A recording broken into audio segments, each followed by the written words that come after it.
Thank you for joining us. Today we are talking about our top 10 board games of 2019.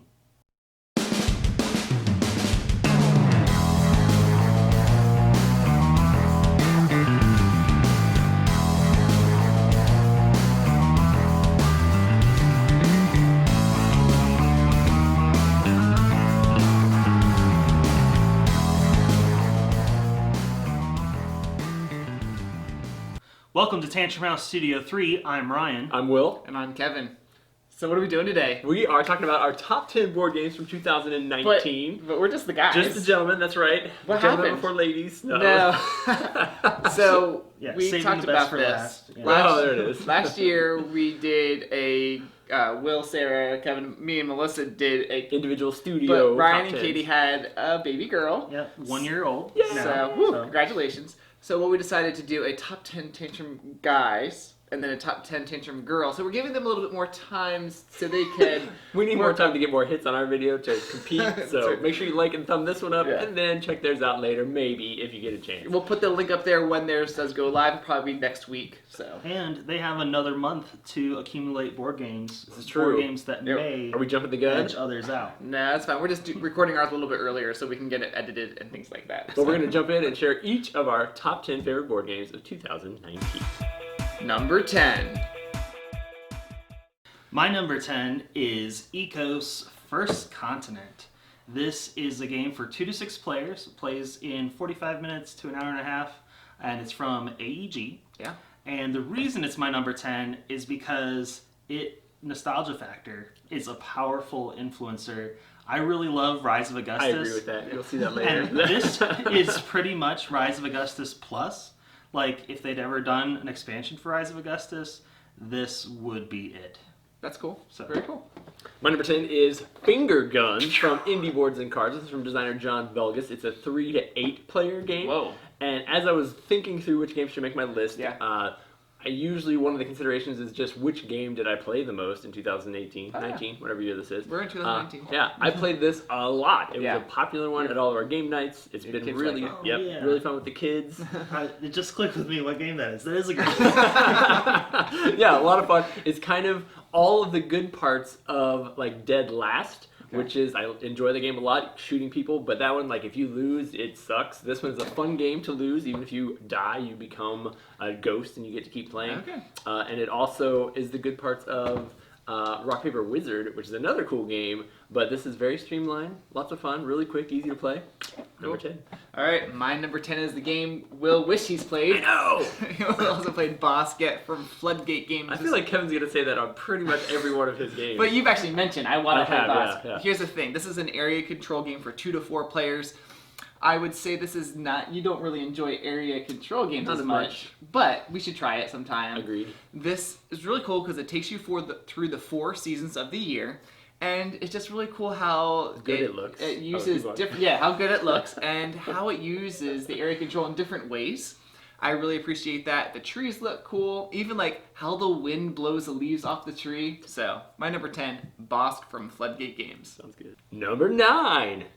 My number 9 is Silver. I've spent a lot of time with this game, specifically the single player app, and I really like that it's such a simple game, but it's got this complex strategic thinking about like what are they gonna play, Yeah. what is in their hand, when should I try to call it, am I going to end up busting? Yeah.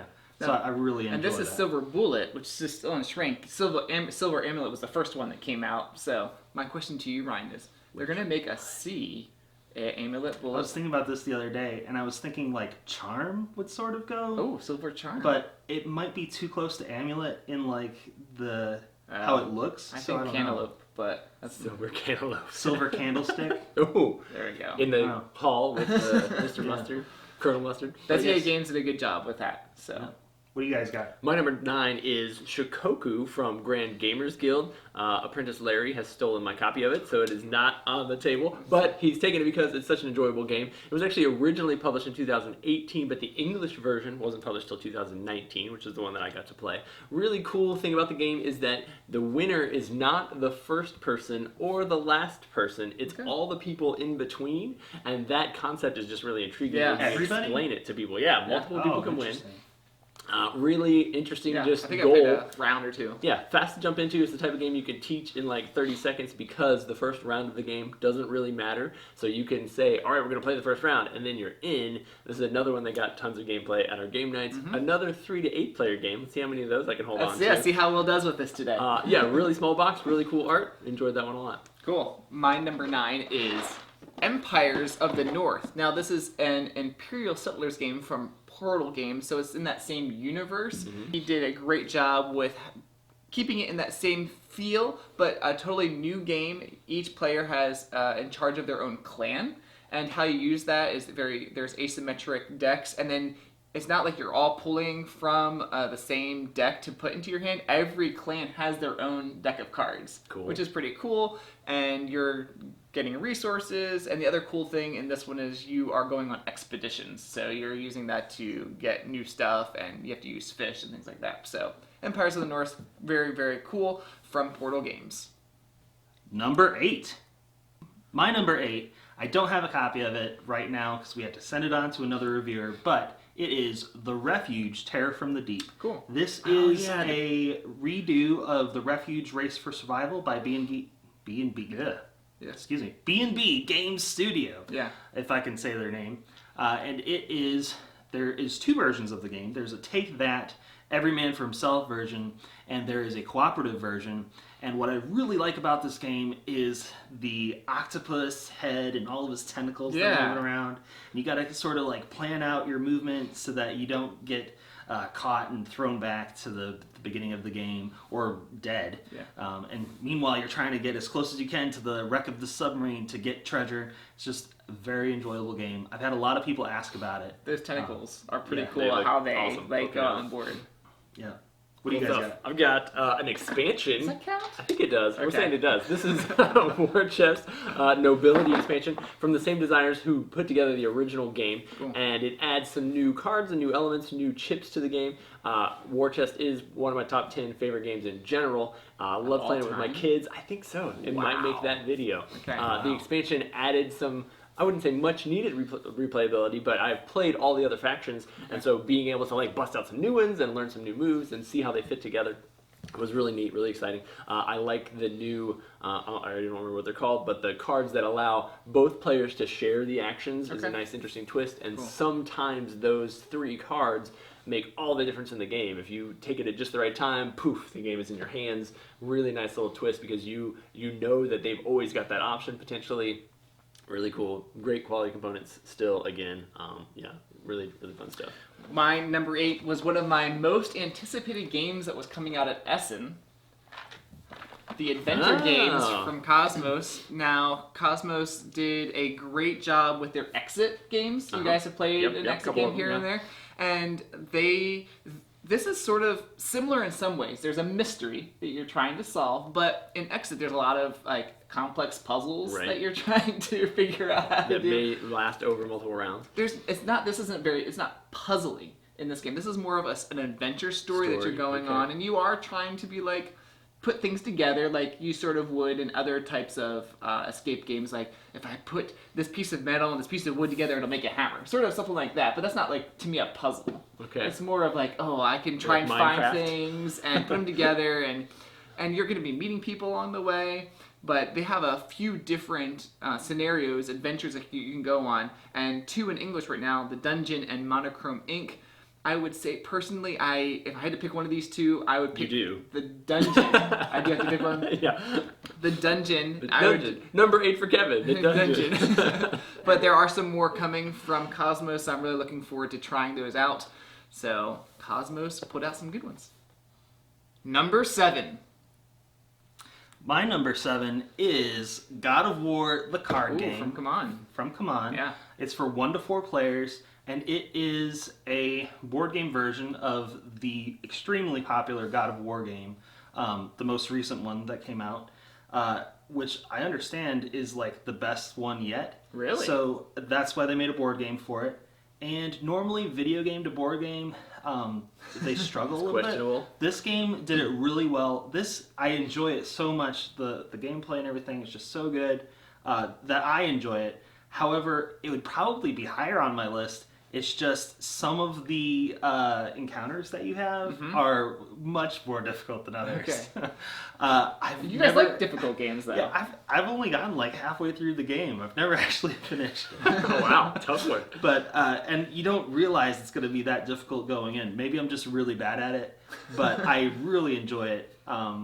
It keeps coming back to the table. So Yeah, right, that's it's cool. good. It's my number 7. That's cool. My number 7 is Paladins of the West Kingdom from Renegade Game Studios and Garphill. This is another in Shem Phillips' line of games, illustrated by the Micho. It's the second in their Red series of games, and they have yet to drop the ball. Like, every game they come out with seems like it's just a little better than the last one. This is a pretty heavy one. It's a Euro-style worker placement game. Lots of stuff going on in front of you on the board, and then there's kind of a shared board that you also are kind of competing for spaces with other players. Not a ton of interaction in the game, but a ton in the way of optimizing your scoring. The scoring changes every game, which is also pretty interesting, and there's just a ton of stuff going on. Favorite part is just that they've done so well in using the same art style, same components, same iconography, and So it helps you jump in faster. but creating a totally different experience every time. This is not 8 players. I don't know how many it is, that's probably but 4. probably 2 to 4, something like that. Really solid. The game is So I solid. took that heavy. up earlier. I was like, wow. They have crammed a bunch in there. Really good one. So they did the North Sea trilogy, Right. And then they have the West Kingdom. Yeah, so assumedly there's one more. One more. coming. Okay. Yeah, All right. I Let's see think what so. that one is. All Let's right. see if they can pull it off again. My number 7 is Wayfinders Yeah. from Pandasaurus Games. This is for 2 to 4 players. You are flying your seaplane around and building airstrips on these different tiles. I just love that. For some reason, the theme just really speaks to me. I don't know what it is. I just think this is a different kind of theme that you don't see out there a lot. And the gameplay is solid. The colors are just really love bright, the colors. I agree with and the tokens are cool. The resources. I know there's one complaint on the meeples. Some of them have little hanging chads on the meeple or something that sort of put them off kilter. But I overlooked that because everything is just so cool with Wayfinders. Love Wayfinders, and I would play it anytime. Number 6.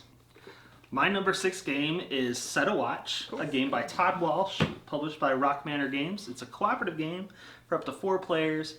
I have a special place in my heart for cooperative games, and this one does a really good job. Everybody has their own abilities, different variations. Some people have D6 dice that they're contributing to combat. Some have D8 dice. You've got a long row of enemies, and you got to kind of strategize. Am I going to hit the person right in front of me, or am I going to hit that person a few beyond? You have to balance your campfire track or whatever so that you have enough light to see out how many people are coming.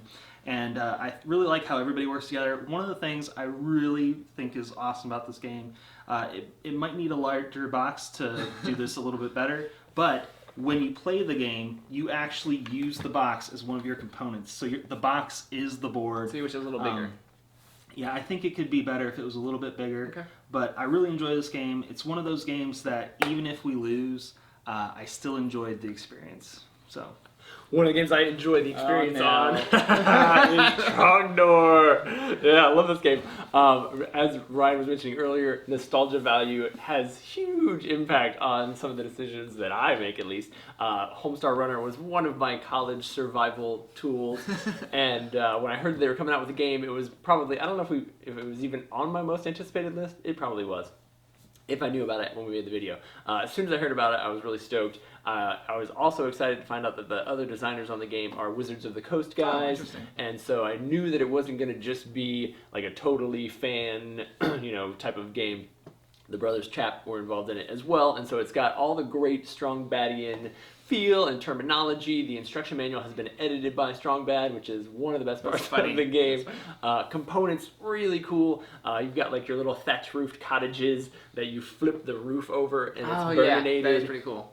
Just really neat stuff going on. The gameplay itself is really solid. It's like a cooperative tile revealing game, and it's easy enough to jump into. It's got a little bit of meat to it. There's some luck in it for sure, but overall, just a really fun game, and all the quotes that you pull out as you're playing the game make for a really enjoyable experience. My wife was kind enough to get this for me for my birthday, so that also adds value to the whole thing. Has to go in. Trogdor the Burninator. Mine is Paris New Eden from Matago. This is a dice drafting game for 2 to 4 players.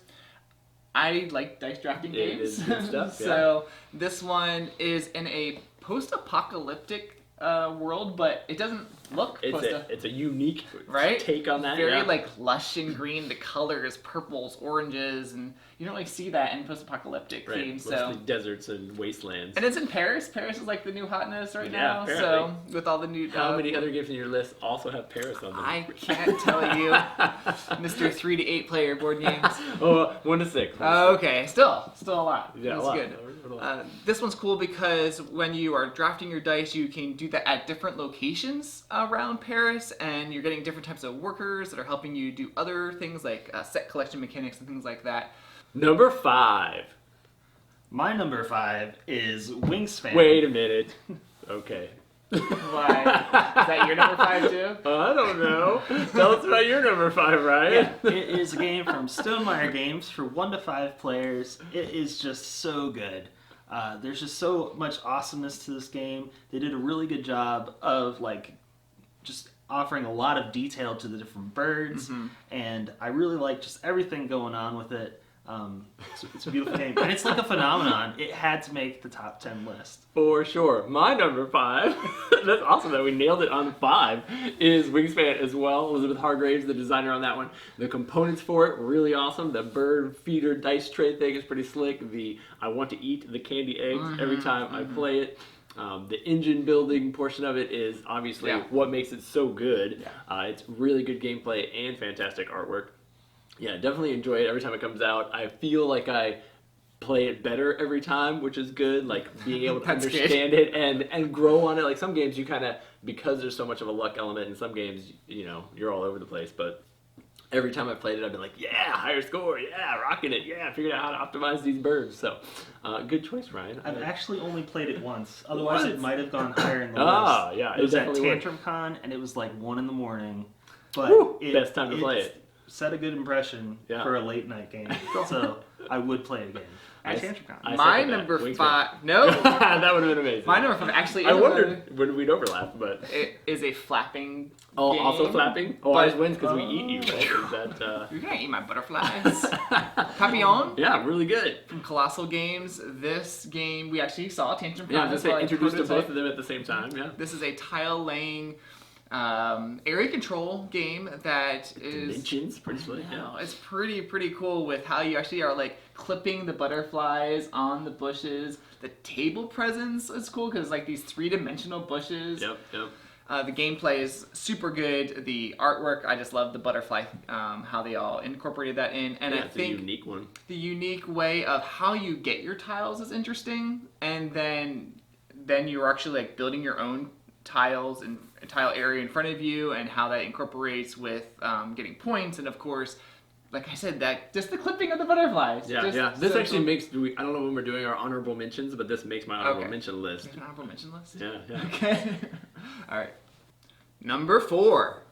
My number 4 is Zombicide Invader. Ooh, the big one. That's another great entry in the Zombicide series, and my favorite Zombicide so far. I haven't played Zombicide 2nd Edition, so that might edge it out. Yeah, but they did this one so well. Again, a cooperative game, soft spot, rocking them, and just the components. They got so many great minis. I didn't think that this was going to be a successful game because they were going into space and they were like kind of. I thought it was a bit of a stretch for Zombicide, but it is a really good game. I really enjoy it. check it out. Zombicide, Invader. I'm surprised we haven't had more overlap yet. I actually figured if we get to the bottom 5, top 5, we'd have a lot more overlap. What number are we on? 4, 7, 6? Number 4. 4! We're already to 4! Tiny Towns from AEG hit my table a lot this year. Really neat game where you are trying to fill up your plot of land with buildings that score points off of each other based on where they're at. The way that the cards score every time, again, is different, so you're going to get a unique scoring total and what your frame is for as you're building it. It plays really quick. I love that it's simultaneous because every time somebody takes one of the resources, everybody else has to take one as well, and then just trying to make sure that you're basically the last man to fill in his board. Usually that dude ends up winning, unless Sarah usually ends up winning. She's a dude. And she's a girl. she is very good at optimizing it. The challenge there is always just, can I do a better job than her? Haven't done it yet. Simple components though, really nice artwork. Really have enjoyed playing Tiny Towns a bunch. 1 to 6 players yet again. Wow.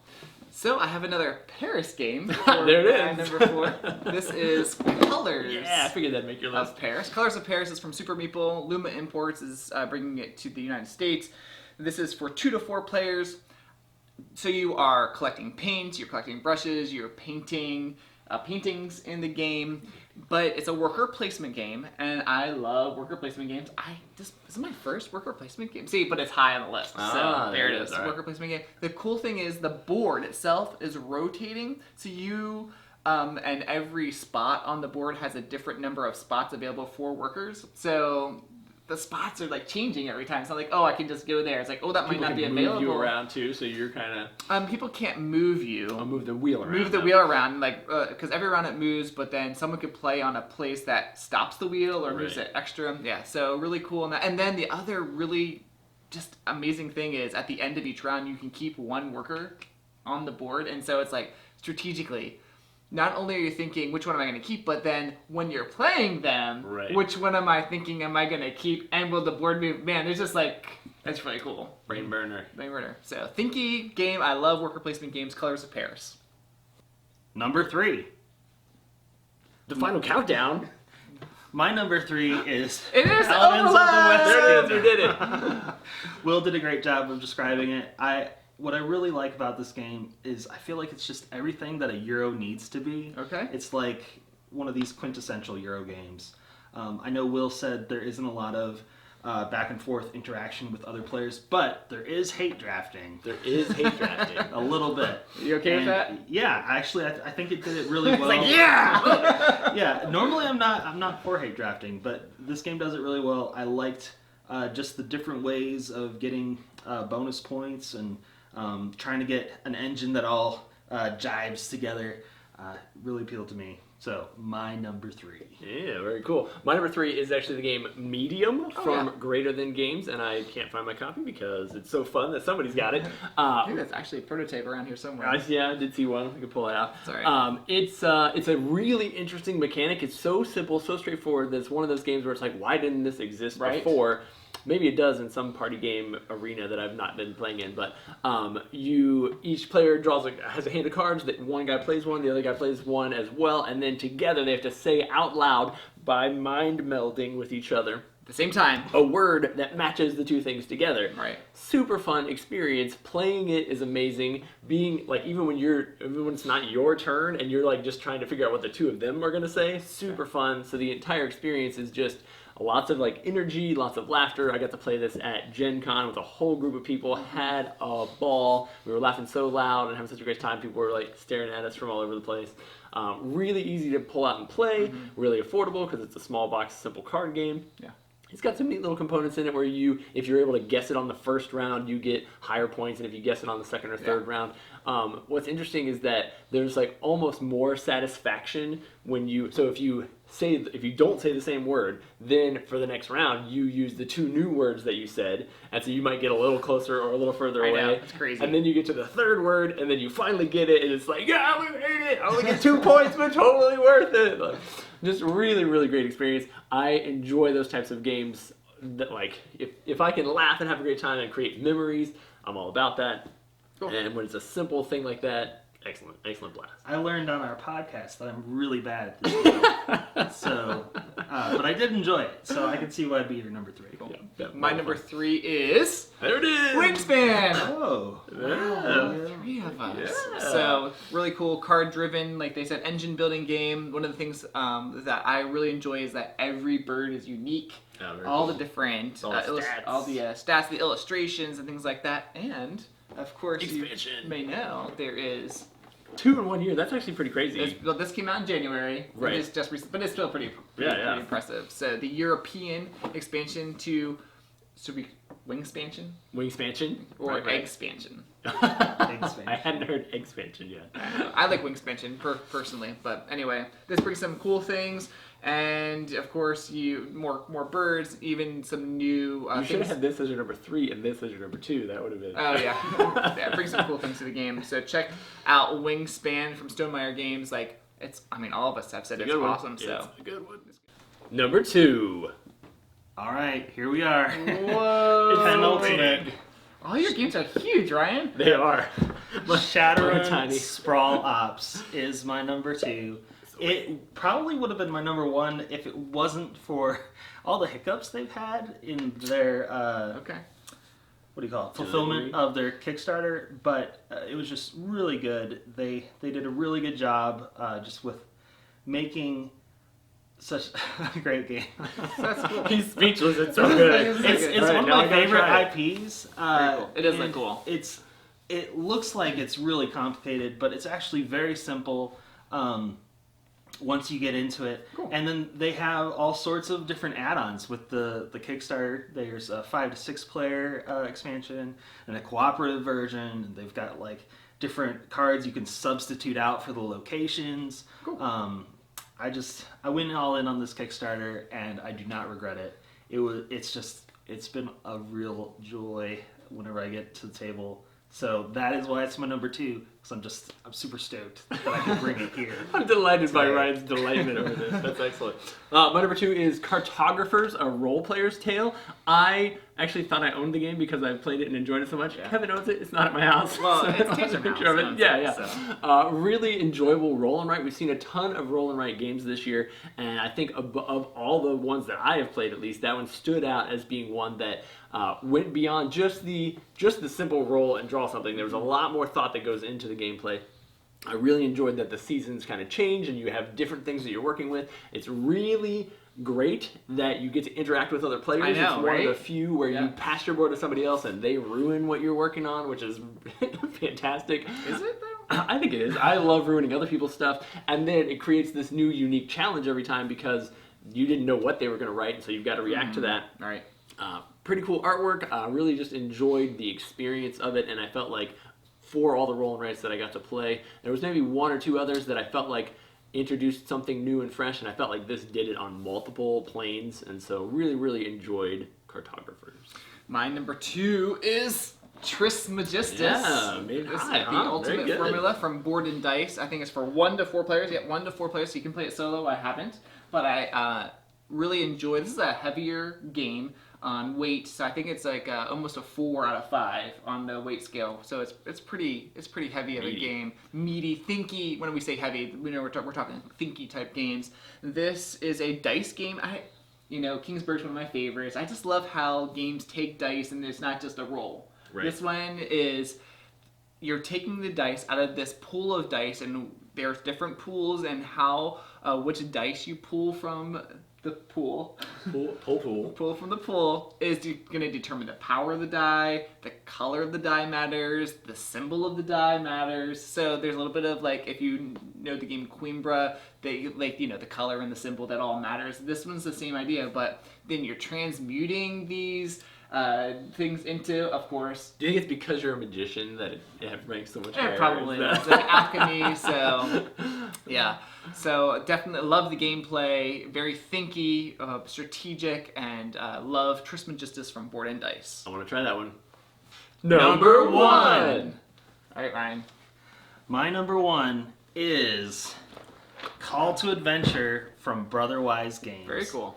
This was a sneak entry, Sneak attack. stealth dark horse.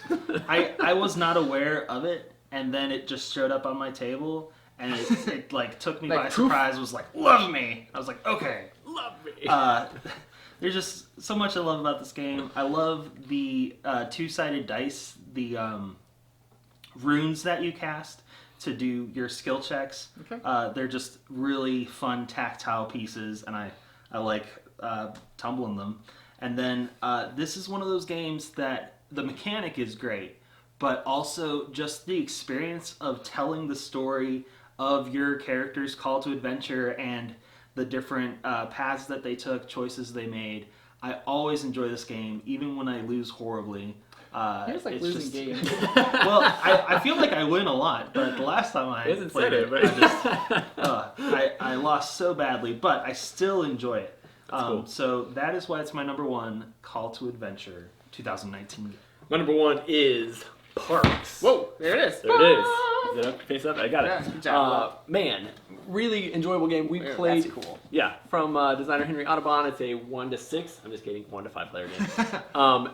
Man, it just turned out so good. We got to play an early prototype of the game, and it was an enjoyable experience. It's got you're hiking, you are traveling along this path. You can't go back. You can't as far forward as you go. You get to collect the resource, but if somebody else has already taken it, then it's gone. You've got some additional bits in there that allow you to do special powers. You've got your campfire and your camera, and it was part of, I don't remember what the number is, but the 59 or something like that Parks project. 59 I got it. Parks. Nailed it. Print series. Poster designers from all over the world that contributed to that national park experience event, and they were able to get a hold of the artwork for it. It's just gorgeous. It's one of the most beautiful games out on the table. Their components are fantastic. Their game trays are awesome. The way everything fits together and just went all out. looks. It's really Keymaster really does a deluxe. great job. With They their do. games. I didn't even notice before, but they've got like a gold foil seal of their logo on the back, or some varnish or something. That's cool. A lot of fun playing it, a lot of fun introducing it to people. It's the type of thing, like my in-laws are huge park, like real life, they go to parks all the time. Cool, like And National so- Park, State Parks. Yeah, Cool. and it's been really like fun to pull out for people and teach them it. Really, really beautiful. Really glad that I got the deluxe version of it. Super nice packaging, really fun game. Parks. My number one is Lord of the Rings, Journeys in Middle-earth. If you've listened to our podcast, you know that's the thing. This is a co-op adventure game set in the universe of the Lord of the Rings. This is app supported. The gameplay is great. It's simple in that when you are setting up, the app is helping you do all that. So it's keeping track of things, keeping track of the stats, but also the gameplay, you're just moving, you're attacking, you're interacting with things, and it's got this storyline, which I think is really cool. I've actually played the over 30 different 30 scenarios. Wow. 2 of the same campaign, The Bones of Arnor, which is the first campaign that came out. Played that twice, and an enjoyable experience and different experience with each of those because I got to play different characters and there's different branching paths that are taking place, which is cool. And I just started with Melissa the next campaign, The Hunt for the Ember Crown. Man, they just took it to another level with this next campaign, That's and cool. I think even more integrated into some of the Lord of the Rings lore, which is really cool. I love the Lord of the Rings IP, so Silmarillion in there or something? Is that? I can't tell you these things, so you get secrets and, That's a yes. stuff like that. But great replayability, just fun experiences because of the story that you're going through with the characters. So my number one, Lord of the Rings, Journeys in Middle-earth from Fantasy Flight. Man, good list, you guys. I feel like we pretty much knocked it out of the park. There were several games that were gonna, not like honorable mentions, but games that I wish I had played because I think they would be really exciting games. I'm not gonna talk about those because I just found out we're gonna do a bucket list video where we talk about December. several of the games that we didn't get to play, that we want to, that probably could have made this list, very likely, but just didn't have time to get them to the table. Yes. And as we mentioned, the ladies of Tantrum House are Tantrum. also gonna be doing their top 10. We're calling it the Tantrum Gals. Tantrum Gals, top 10. Tantrum Guys, Tantrum Gals. So we'll give you a link. Yeah, be sure to check that one out and check out their video as well. Let us know which ones you aligned more with because we enjoy putting out videos that you guys like the types of games that we're talking about. I feel like we had a really diverse, like 2-3 games that we agreed on. Yep. I enjoy playing games with you guys all the time. But you guys just filled out my bucket mine list. more. So. Oh yeah, all right, good. Very good. Thank you guys so much for joining us. Be sure to tune in, subscribe, comment, and let us know what games you had in your top 10 for 2019.